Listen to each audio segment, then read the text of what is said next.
Sekarang sudah dipersyaratkan oleh dinas ya, ataupun penyelenggara bazar, setiap peserta yang ikut wajib punya sertifikat halal. halal.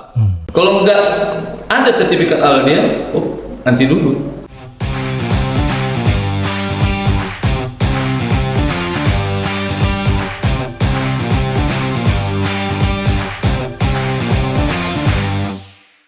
Assalamualaikum warahmatullahi wabarakatuh. Alhamdulillahirabbil alamin. Wassalatu wassalamu ala asyrafil anbiya'i wal mursalin wa ala alihi sahbihi wa barik salim ajmain. Saudara-saudara sekalian, para pecinta podcast Nasi Umat yang kami muliakan, hari ini di hari ke-20 bulan Ramadan 1445 Hijriah, kembali bertemu dengan kami di podcast Nasi Umat bersama saya Ansari Adnan Tarigan dan bintang tamu kita atau narasumber kita yang ingin kami perkenalkan berikutnya. Namun sebelum itu kami ingin menyampaikan ucapan selamat melaksanakan ibadah puasa di 10 hari terakhir bulan Ramadan. Semoga apa-apa yang kita kerjakan mendapatkan barokah dari Allah Subhanahu wa taala. Tempat kita senantiasa bersyukur atas segala rahmat dan karunia-Nya, dan karena ajaran berpuasa itu datang dari Nabi Muhammad SAW, maka tidak ada salahnya dalam kesempatan ini kami mengajak para pecinta podcast Nasi Umat juga menyampaikan salawat dan salam untuk junjungan kita yang mulia tersebut. Saudara-saudara sekalian, bintang tamu yang kami maksud pada siang hari ini adalah Saudara Haji Riri Yasfri Ivan, Sarjana Hukum Magister Manajemen, kelahiran Medan, tanggal 17 Agustus 1971. Beliau ini alumni HMI dari Komisariat Fakultas Hukum Universitas Sumatera Utara dan sekarang menggeluti aktivitas di LP3H, Halal Center Cendekia Muslim Sumatera Utara. Apa kabar Adinda Riri? Alhamdulillah sehat bang. Alhamdulillah ya, nampaknya segar-segar saja nih ya. Bagaimana sholat tarawih dan tadarusnya? Sampai saat ini mudah-mudahan masih lancar. Alhamdulillah. Begini, kita sekarang ini ingin membahas tentang apa yang berhubungan dengan aktivitas Adinda di LP3H. Mungkin kalau kita menyebutkan LP3H, banyak juga orang bertanya itu. Kira-kira maksud LP3H itu apa itu? LP3H. Jadi LP3H itu adalah lembaga pendamping proses produk halal. Itu adalah merupakan suatu lembaga perpanjangan tangan dari BPJPH, Badan Penyelenggara Jaminan Produk Halal Pusat Jakarta. Nah, jadi LP3H inilah sebagai lembaga di daerah yang mensosialisasikan sertifikat halal untuk para masyarakat, khususnya pelaku UMKM yang ada di seluruh Indonesia. Oh baik, sejak kapan Adinda beraktivitas di LP3H Halal Center Cendekia Muslim Sumatera Utara ini, dan di mana itu kantor sekretariatnya? Nah, kalau untuk LP3H Halal Center Cendekia Muslim Sumatera Utara, untuk sementara sekretariat berkantor saya itu di rumah saya, yaitu Jalan Bajak 2H, Gang Coklat 1, nomor 1, Medan. Jadi LP3H Halal Center Cendekia Muslim Sumatera Utara ini merupakan perpanjangan tangan dari Halal Center Cendekia Muslim Pusat. Pusatnya ada di Solok, Sumatera Barat. Oh, bukan di Jakarta ya? Bukan di Jakarta. Tapi di Jakarta ada kantornya? Jakarta nggak ada. Kenapa tidak Perwakilan aja. sama seperti yang di Medan? Sama seperti yang di Medan ya? Oh iya begitu. Saya saat ini diamanahkan sebagai kepala kantor perwakilan dari Halal Center Cendekia Muslim Sumatera Utara. Di Medan. Di Medan. Di Medan. Oke. Kemudian tadi Adinda ada bicara soal BPJPH atau Badan Penyelenggara Jaminan Produk Halal. Itu merupakan eselon yang paling baru ya di kantor Kementerian Agama ya Republik Indonesia ya.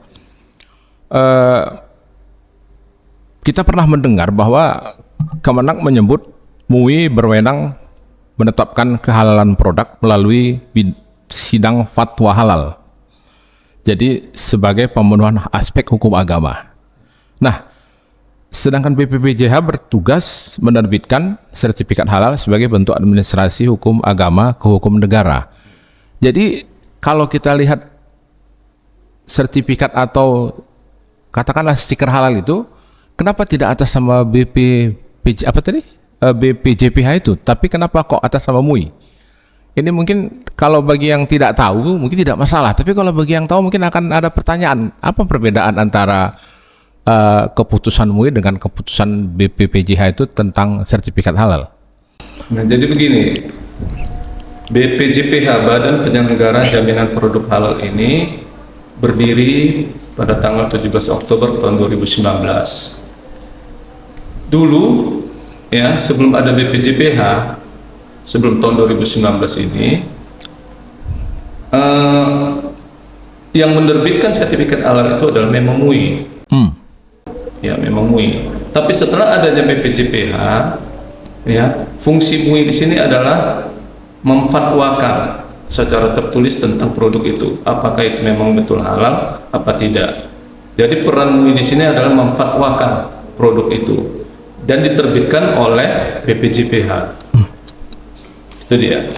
Jadi setelah adanya BPJPH ini di tahun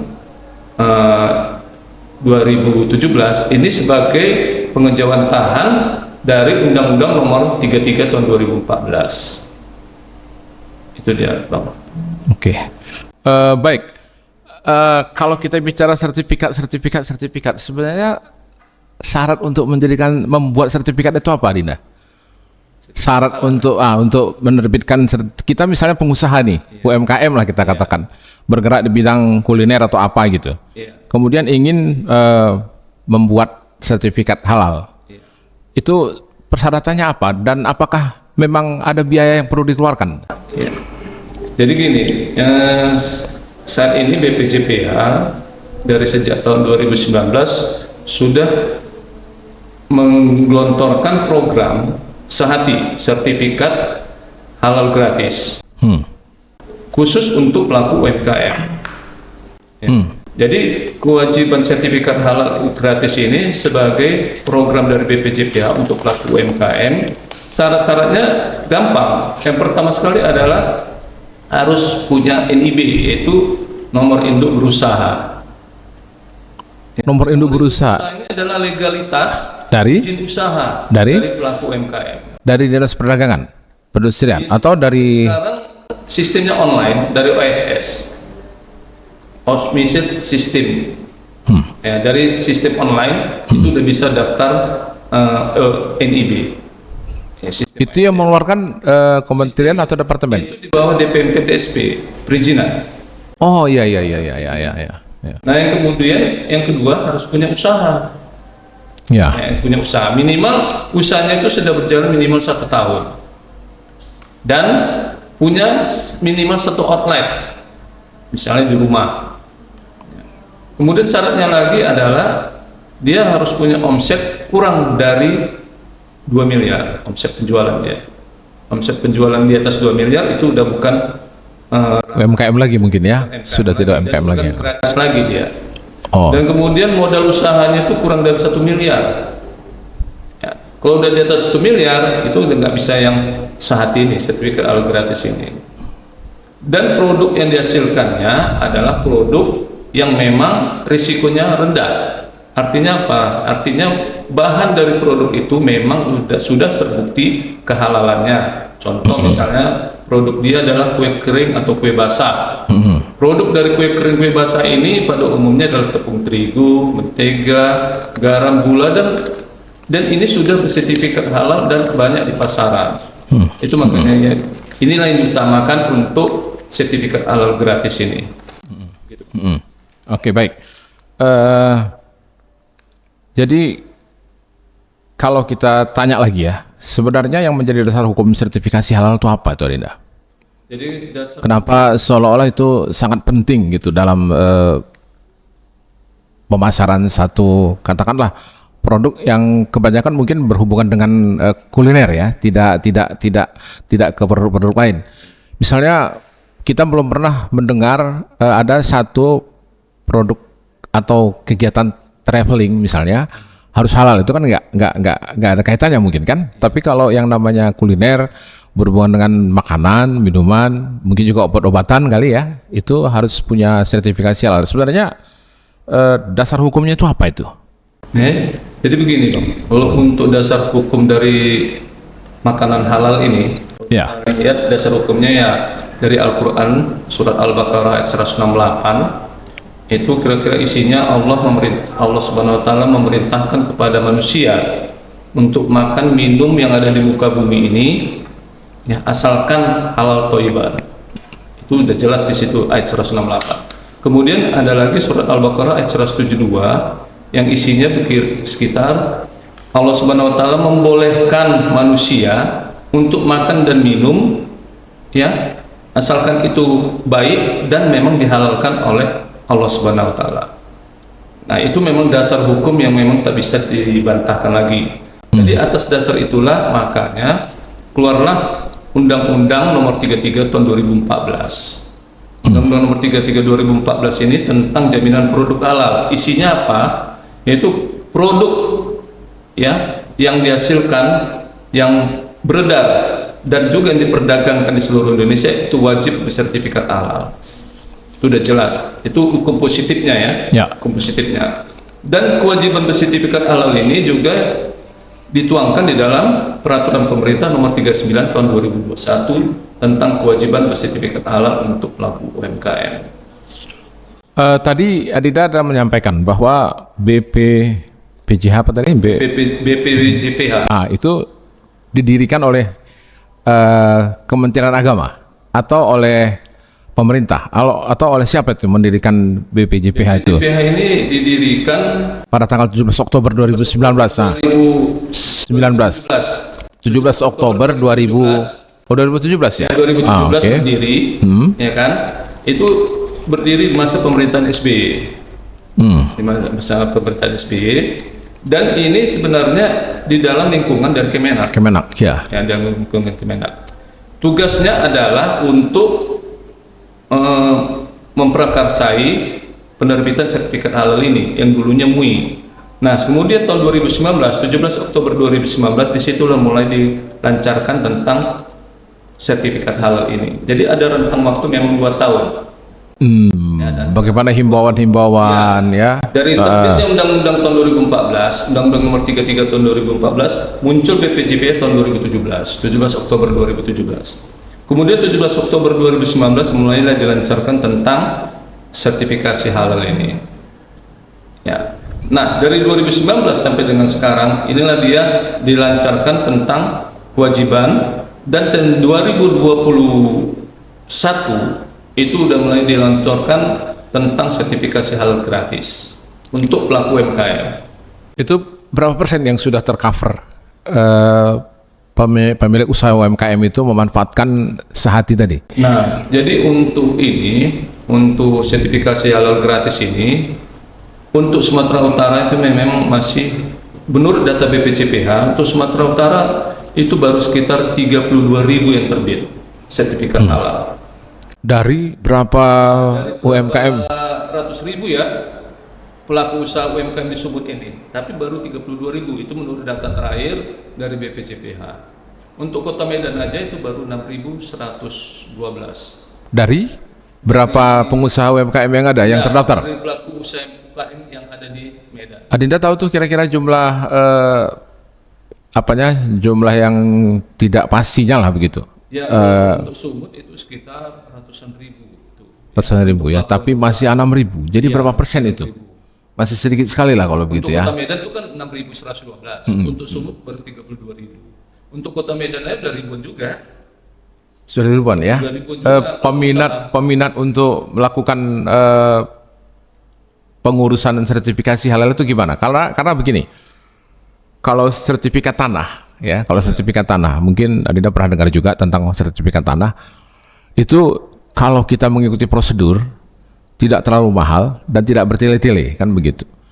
Tapi orang berpikir untuk tidak mengikuti prosedur supaya tidak terlalu repot berada di kantor Badan Pertanahan.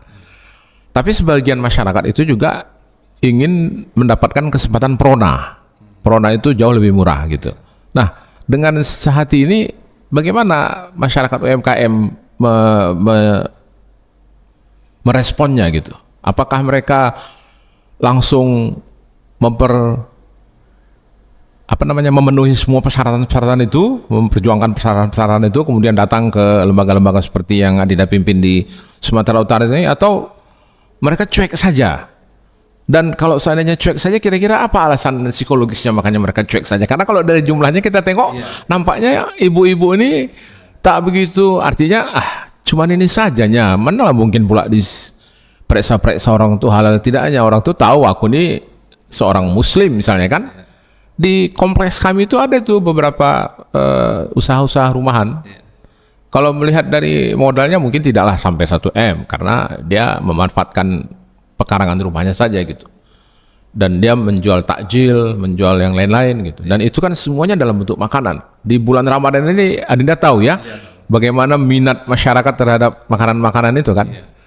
Dan mungkin kalau dibilang sama mereka, Kak, ini udah ada nih sertifikasi halalnya nih. Allah katanya begitu mungkin ya. Nah itu gimana tanggapan Adinda ini selaku pelaku atau pendamping. Nah, jadi berdasarkan pengalaman kita juga dari pendamping proses produk halal ini, kita dari Halal Center Cendekia Muslim Sumatera Utara tidak bosan-bosannya untuk mensosialisasikan ini, mengedukasi masyarakat, khususnya pelaku UMKM yang ada di Sumatera Utara.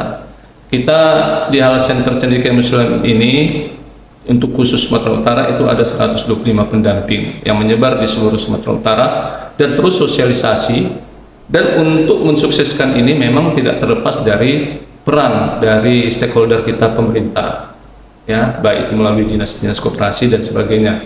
Nah, kemarin waktu pas acara di kantor gubernur itu dikumpulkan sama Dinas Koperasi UKM Sumut 1.000 pelaku UKM se-Sumatera Utara. Ya, kita diundang untuk memfasilitasi sertifikasi halal gratis ini. Ya. Jadi kita juga di sini menjemput bola ke lapangan, ya. Jadi dalam rangka wajib halal Oktober 2024 ini kita juga turun ke lapangan menjemput bola kepada pelaku UMKM. Seperti kemarin kita mengadakan Rakorda, saya diundang oleh dari Kemenak Sumut dan juga BPJP Pusat Jakarta datang. Kita turun ke lapangan, kebetulan saya waktu itu ditugaskan di Winsu, kampus Winsu, ada kantin Winsu di situ. Nah, jadi situ sebenarnya masyarakat ya sebenarnya peduli, ada yang peduli, ada yang tidak.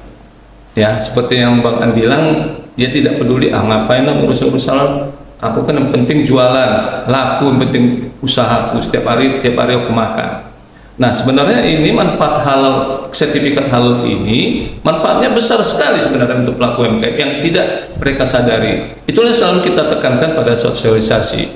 Apa manfaatnya? Yang pertama itu adalah menjamin, ya, memberikan penjaminan dan kebersihan, ya.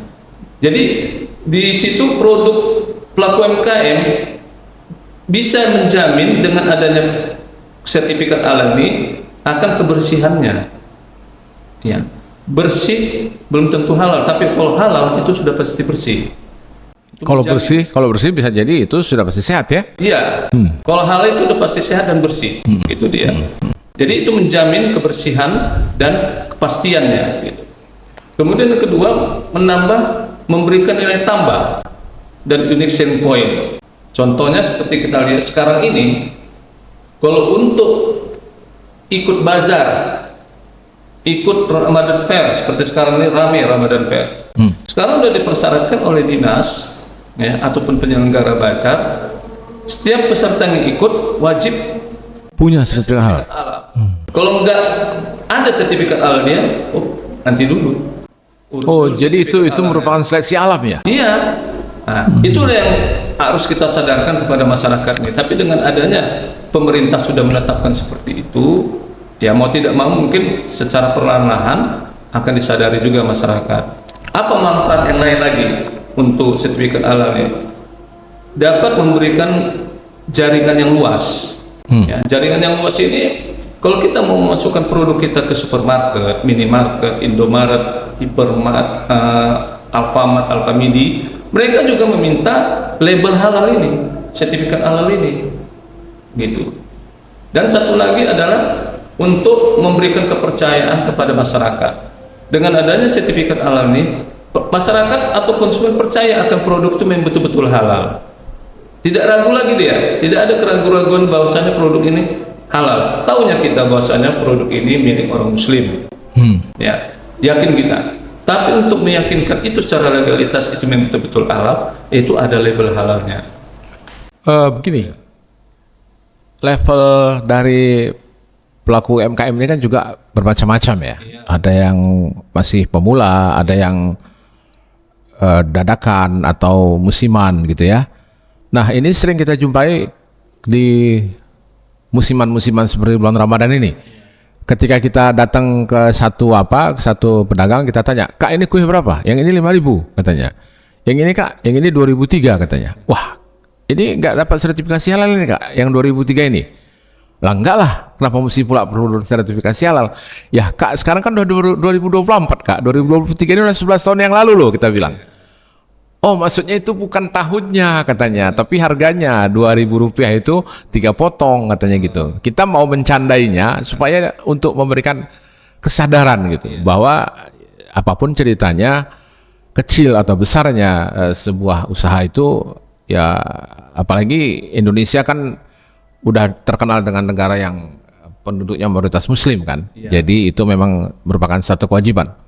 Tapi saya melihat ya, kalau logo dari sertifikasi halal itu masih MUI dibuat, tidak BPJPH, tidak. Nggak ada lambang MUI di situ, cuma lambang halal aja. Oh, cuma lambang halal saja untuk sertifikasi yang Label ya, itu kan? label sertifikasi itu kalau artinya gini, nggak ada lambang MUI. kalau kita beli sesuatu, kita lihat sekarang itu sudah tidak lagi lambang MUI-nya. Kalau yang dulu Masih ada lambang MUI-nya. hijau Iya. ada lambang MUI-nya. Iya. Itu dulu memang waktu itu MUI yang menerbitkan sertifikat halal seperti yang saya bilang tadi. Nah, sekarang karena BPJP udah menerbitkan sertifikat halal itu warna ungu dia. Tapi tidak ada BPJPH-nya. Ada. Oh, jadi di situ halal. Indonesia. Halal itu tulisan Arab itu ya? Iya. Oh, iya betul. Itulah dia. Nah, karena di seluruh dunia kata-kata halal itu terdiri dari tulisan Arab, maka memang berbeda-beda logo, tapi tetap ada kata-kata halal. Itu yang terutama kita lihat mungkin di Malaysia, di Inggris misalnya. Di Inggris itu juga sekarang sudah sangat gampang untuk mencari makanan-makanan halal katanya, walaupun harganya masih lebih mahal dibandingkan dengan makanan kita di Indonesia. Bukan perkara mahalnya mungkin, karena 1 euro itu berapa ya? 1 dolar, 1 pound sterling itu berapa ya? Walaupun Inggris sekarang sudah tidak lagi pakai euro kan, tapi 1 pound sterling itu berapa rupiah kan? Itu yang membuat makanan itu menjadi mahal kan? Baik, tadi Adinda Anda menyebut Sehati 2004, Oktober 2024, itu maksudnya apa itu? Jadi maksudnya sertifikat halal gratis ini itu berakhir tanggal 17 Oktober 2024. Mulai diberlakukan kepada seluruh pelaku usaha itu 18 Oktober 2024. Nah, mulai 18 Oktober 2024 apabila tidak ada sertifikat halal produknya itu akan dikenakan sanksi. Sanksinya apa? Itu sanksinya ada 3. Yang pertama peringatan tertulis. Ya. Yang kedua adalah denda administratif. Yang ketiga penarikan barang produksi dari peredaran alias ya usahanya ditutup. Nah, ini sebenarnya sering kita gaungkan pada saat sosialisasi, dan sanksi ini sebenarnya sudah mulai berlaku sekarang. Contoh seperti Migacoan kemarin itu udah sempat ditutup, disegel sama pemerintah gara-gara nggak ada halalnya. Ya itu udah mulai nampak kan, udah mulai diberlakukan pemerintah. Tapi pembelinya masih ramai juga. Nah, setelah diurus sertifikat halal, dibuka lagi ya barulah makin ramai. Es krim Mixu gitu juga sempat ditutup karena nggak ada halalnya. Setelah diurus halalnya dan terbit, mereka buka lagi Nah, di situ udah nampak sanksi-sanksi itu di awal-awal ini udah mulai tegas pemerintah, apalagi untuk yang mikro-mikro ini. Dan saya yakin setelah 18 Oktober 2024 pasti akan dilakukan mungkin semacam sweeping atau gimana ya, yang dilaksanakan oleh BPJPH atau Kemenak atau mungkin LP3 juga ikut untuk memeriksa sweeping ke pelaku-pelaku usaha di Sumut ini. Rida, kita berapa lama tuh waktu yang diperlukan untuk mengurus satu sertifikasi itu? Nah, untuk mengurus sertifikat halal itu 21 hari kerja prosesnya ya, dari sejak permohonan masuk ke BPJPH. Nah, di sini kami kan memproses. Nah, pelaku usaha itu nggak bisa langsung mengurus ke BPJPH. Ya, dia bisa langsung mengurus melalui sistem online, namanya website PTSP Halal Go ID. Halal.go.id. Ya, PTSP halal.go.id. Nah, di situ dia bisa input sendiri dan kami bisa juga membantu. Dan pada saat kami visit ke lapangan itu bisa kami bantu langsung untuk menginput data si pelaku usaha. Termasuk persyaratan-persyaratan administrasi tadi, Ya, MIB apa segala macam. Apalagi sekarang kan memang dia diwajibkan setiap pendamping harus visit dan foto bersama dengan pelaku usaha dengan memegang produknya. Sudah diwajibkan. Harus foto bersama. Iya, foto bersama dengan pelaku. Itu LP3 hanya? Iya, Atau LP3 pelaku usaha. Pendamping ya. iya, LP3 mesti berfoto dengan pelaku usaha. oh itu semuanya harus tercover dalam satu kamera. Iya. Oh tidak seperti ojol itu ya, hanya barangnya saja ya, Enggak. orangnya tak usah. Nggak boleh. Oh, Sekarang nggak boleh begitu. lagi. Nggak bisa lagi. Oh kalau dulu seperti itu. Kalau dulu nggak ada perlu foto-foto, cuma cukup produknya saja yang ditampilkan. Oh Nah, kemudian sekarang harus sama pendamping dan pelaku usaha. kemudian mungkin begini, ada nggak keberanian pendamping itu untuk mencicipi makanan ini halal atau tidak kan gitu kan? Bagaimana Bang? Ada nggak keberanian pendamping itu seperti kalian-kalian inilah yang mengurus tentang pendampingan itu untuk mencicipi makanan ini halal atau tidak? Kalau kalian sudah berani mencicipi berarti halal. Tidak termasuk itu. Boleh. Salah satu uji materinya lah kita katakan. Jadi kan pada saat kami visit ke lapangan, ke rumah pelaku usaha, itu kan kami lihat proses. Katakanlah pabrik lah, katakanlah pabrik homemade atau apa gitu. Ya. Kita ceklah ke lapangan, visit ke pelaku usaha di rumah produksinya, bagaimana dia memproduksi, bahannya apa, dan bisa kita cicipi juga. Kalau memang terbukti memang itulah bahan yang dia dipakai, dan nanti ditunjukkannya semua dan cara prosesnya semua seperti itu. Adinda Riri, kami pernah mendengar dalam urusan-urusan yang sedikit agak-agak ya dibilang susah, gampang. Karena yang membuat urusannya menjadi mudah itu dalam pikiran kita tuh kita sudah tidak perlu lagi mengeluarkan biaya ya kan. Iya. Kadang biaya ini kan jadi membuat kita bisa stres juga kan. Iya. Tapi alhamdulillah dengan adanya saat ini kita sudah mulai lumayan lah tidak ada terbebani soal biaya. Kami pernah mendengar istilah tentang unique selling point. Nah itu kira-kira maksudnya apa itu dari? Nah, jadi unique selling point itu daya saing ya. Jadi dengan penjualan produk yang punya sertifikat halal ini punya unique selling point itu berarti punya daya jual, daya saing kepada kompetitor. Jadi kalau ada kompetitornya belum punya halal, kita udah punya halal, ya berarti di sini kan kita punya nilai tambah dan nilai jual. Ya, setelah keunikannya tadi ya. Ya, itulah dia keunikan. Nilai tambah, nilai daya jual, dan nilai pembelian dari masyarakat itu meningkat. Itu Iya, dia. iya, iya. Itu mungkin salah satu manfaat yang besar juga itu ya dari sebuah urusan sertifikasi halal itu ya. Nilai tambah. Selama ini memang cuma 1 hari, memang 24 jam Apanya? pengurusannya itu. Atau ada hal-hal berapa hari? 21 hari kerja ya, 21 hari kerja. Iya. Dan itu biasanya Sejak masuk permohonan ke tidak ada kelebihan-kelebihan tertentu untuk urusan-urusan lain misalnya, atau pas 21 hari kerja seorang pemilik usaha UMKM itu dia datang ke kantor LP3H itu sertifikatnya sudah keluar. Pengalaman selama ini, kita selama ini itu kan 21 hari kerja setelah masuk permohonan ke BPJPH. Yang memasukkan permohonan ke BPJPH itu adalah kita Ya, selaku lembaga pendamping. pendamping. Setelah kita Ya. verifikasi di lapangan, Ya. kita validasi, barulah masuk permohonan. Nah, dari 21 hari kerja itulah setelah masuk permohonan berproses di BPJPH, diperiksa lagi sama komite fatwa MUI. Nah, setelah selesai, barulah diterbitkan dari BPJPH. Gitu dia. Memang selama ini semuanya tidak ada tidak ada biaya-biaya tambahan, embel-embel lain. Mungkin pengertian-pengertian kita bisa jadi itu juga mempengaruhi urusan-urusan di lapangan. Jadi sebenarnya gini, sertifikat halal gratis ini itu memang gratis, tapi nggak semuanya gratis. Maksudnya produk yang termasuk di dalam sertifikat halal gratis ini seperti makanan dan minuman. Ya. Ya, itu yang pasti Ya. ya. Kemudian bahan bakunya. Ya. Bahan penolong dan bahan tambahan untuk produksi dia. Ya. Ya. Kemudian daging sembelihan dan jasa penyembelihan. Produknya itu produk daging dari daging sembelihan dan jasa penyembelihan. Jadi cuma tiga.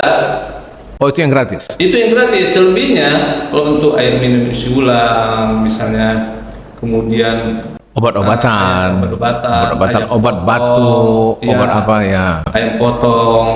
Oh, ayam potong itu kan termasuk Nah, hewan sembelihan. iya. Jadi kalau untuk dagang ayam potong sendiri, ya, itu memang wajib reguler dan berbayar.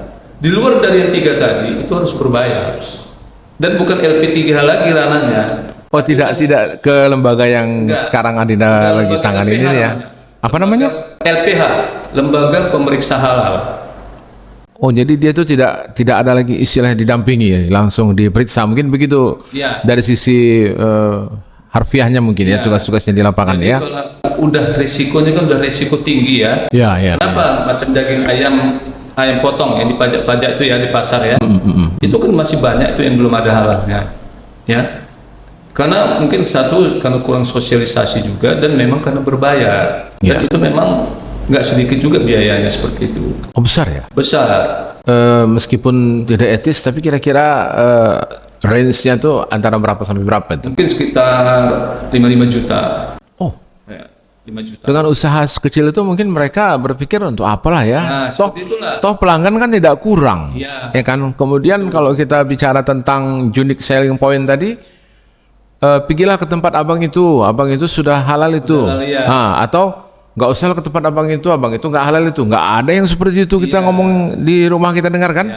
Itu Toh, sebenarnya yang belum diketahui oleh masyarakat. Nanti kalau udah lewat 18 Oktober 2024, barulah nanti mereka sibuk nanti mengurusnya itu. Dan ada beberapa memang yang sudah menghubungi saya dan saya arahkan ke LPH, yaitu LP Pemui Sumatera Utara. oh langsung ke LP Pemui saya ya. suruh ke sana untuk mengurus itu. Baik, saudara Riri. Tadi sudah sedikit lumayan panjang lebar lah ya kita mendengar tentang pentingnya untuk mengurus sertifikasi halal, apalagi saat sekarang ini lagi sedang ada program yang sedang dihoyo-hoyo oleh pemerintah, yakni Sehati, gitu ya, Sehati. Himbauan Adinda lah terhadap para pemirsa yang mendengarkan atau nanti akan menyaksikan podcast dari Nasi Umat ini, terutama kepada masyarakat Kahmi. Bagaimana himbauan Adinda? Karena kalau kita tengok porhati-porhati di Kahmi ini banyak juga ini yang punya sampingan-sampingan sebagai pelaku UMKM. Mereka ada yang menjual minuman, ada yang menjual bubble-bubble itu ya mungkin ya. Kemudian ada yang menjual kebab, ada yang menjual macam-macam lah. Apalagi di Ramadan ini kan, itu di setiap acara kita buka puasa bersama itu berseliweran itu. Kue bangkit, kemudian kue bawang, kacang tojin, enggak untuk kepentingan hari raya ya, hari raya. Itu sudah mulai ada nih sekarang ini. Saya menyediakan kacang tojin per kilo sekian K gitu. Kue nastar. Japria gitu. Atau kue nastar, apalagi misalnya lapis legit gitu ya. Ini himbauan Adinda lah terhadap teman-teman kita ataupun terhadap masyarakat muslim di luar sana yang punya aktivitas berusaha di bidang kuliner, tapi masih meragukan tentang manfaat dari adanya program saat ini. Kira-kira apa himbauan Anda? Ya, jadi kepada masyarakat pelaku UMKM dimanapun berada, kami dari Halal Center Cendekia Muslim Sumatera Utara mengajak kepada bapak-bapak, ibu-ibu, saudara-saudari pelaku usaha UMKM untuk segera mendaftarkan produknya untuk di sertifikat halal. Ya, kami siap dari lembaga Halal Center Cendekia Muslim Sumatera Utara untuk memproses, membantu dan melancarkan sertifikat halal. Gak usah berpikir bahwasanya ini ribet, ya. Kami akan bantu dan banyak sudah yang sudah kita bantu di sini. Nah, jadi untuk itu kepada khususnya ya kepada ibu kami Sumut, mungkin dari Forhati ya, yang selama ini ada produk-produknya, produk makanan, minuman, ya, itu segera bisa hubungi saya dan bisa kita bantu. Insya Allah tidak ada permasalahan sepanjang prosesnya, ya, sepanjang prosesnya itu adalah memang halal dan tidak ada yang diharamkan di situ. Mungkin itu bisa saya sampaikan. Oke, baik, itu himbauan ya. Iya. Sekarang karena kita akan menutup perbincangan kita ini, bagaimana kalau kami minta Adinda buat closing statement? Silakan. Baik, untuk masalah sertifikat halal ini, ya seperti yang sudah kita jelaskan tadi, bahwasanya inilah kesempatan kepada para pelaku usaha UMKM di Sumatera Utara untuk segera mengurus sertifikat halal gratis sampai dengan 17 Oktober 2024. Karena mulai 18 Oktober 2024 itu sudah tidak berlaku lagi pengurusan, tapi itu adalah pemeriksaan terhadap produk-produk yang sudah dihalalkan dan tidak. Dan kami di sini mengkampanyekan wajib halal Oktober 2024 supaya terhindar dari sanksi. Sanksinya apa? Yaitu sanksi peringatan tertulis, denda administratif, dan penarikan barang produksi dari peredaran alias usaha sudah ditutup. Ya, itu tidak bisa lagi untuk diurus. Nah, kami himbau dan kami ajak kepada seluruh masyarakat Sumatera Utara untuk segera mengurus sertifikat halal gratis. Mumpung lagi gratis. Kalau udah berbayar, berbayar lagi ceritanya. Gitu. Oh, jadi ada tadi sedikit ekor dari kalimat Adinda itu, kalau lewat dari 17 Oktober 2024 itu sudah berbayar. Atau kalau seandainya terjadi sweeping, orang-orang atau mereka-mereka yang belum mengurus sertifikat itu, itulah yang terkena 3 itu tadi ya? Iya. 3 sanksi tadi. Jadi berbayar itu nanti ya, nanti akan berbayar. Dan bayarnya itu juga tidak murah ya? Nah, itu kita nggak tahu berapa bayarannya ya. Oh, nanti kata masyarakat tuh Mbak, ngemoh pula orang ini katanya ya kan? Oke. Baik, terima kasih banyak Saudara Riri, Yesri Ivan. Tapi saya pengen cakap sedikit nih. Ini asal usul nama Riri ini dari mana ini? Karena kalau kita satu grup di WhatsApp ya, saya sering itu membaca bukan begitu Kak Riri atau bukan begitu Bu Riri gitu. Dan orang-orang berpikir bahwasanya Adinda ini cewek gitu loh atau anggota Kohati. Itu gimana tuh perasaan dengan adanya kalimat-kalimat seperti itu di WhatsApp? Saya termasuk admin yang suka menyindir mereka itu, woi ini bukan perempuan, woi laki-laki nih apanya kalian gitu ya kan, dengan gaya bahasa Medan kita lah. Itu gimana itu? Sebelum kita menutup kita inilah bincang-bincang kita di podcast Nasi Umat. Nama Riri ini kan pemberian dari orang tua saya. Itu karena saya kebetulan lahir hari kemerdekaan. Ya, 17 Agustus ya. 17 Agustus. Jangan saya ingat-ingat sertifikasi halal saja. Saya pun berpikir tadi kan, kenapa Riri gitu? Pasti hubungannya dengan 17 Agustus itu kan begitu. Iya. Itu asal usulnya. Iya. Jadi memang banyak yang nggak tahu juga Riri ini pikiran orang cewek. Iya, namanya seperti nama cewek ya kan? Karena banyak juga senior-senior kita yang dilahirkan tanggal 17 Agustus, ya di tahun-tahun yang berbeda dengan Riri lah. Ada satu orang yang sangat dekat sama saya itu mungkin tahun 1953 gitu ya. Kakak saya sendiri, saudara almarhumah itu tahun 53 lahirnya perempuan. 17 Agustus juga. 17 Agustus juga. Bahkan waktu itu dapat hadiah lagi. Menurut cerita orang tua kami dapat hadiah lagi dari pemerintah Kota Medan waktu itu.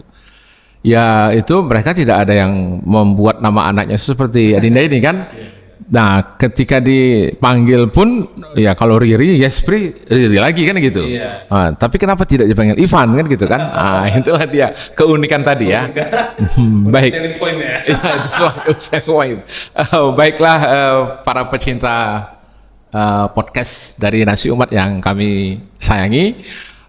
Kami pikir kita tutup sementara pertemuan kita. Insya Allah kita akan bertemu lagi di podcast yang berikutnya yang dengan bangganya didukung oleh bidang Kominfo MW kami Sumut, di mana ketua bidangnya adalah saudara Borkat Doang, kemudian sekretarisnya adalah saudara Arman Saharahap, dan bendaharanya adalah saudara Agus Salim Ujung.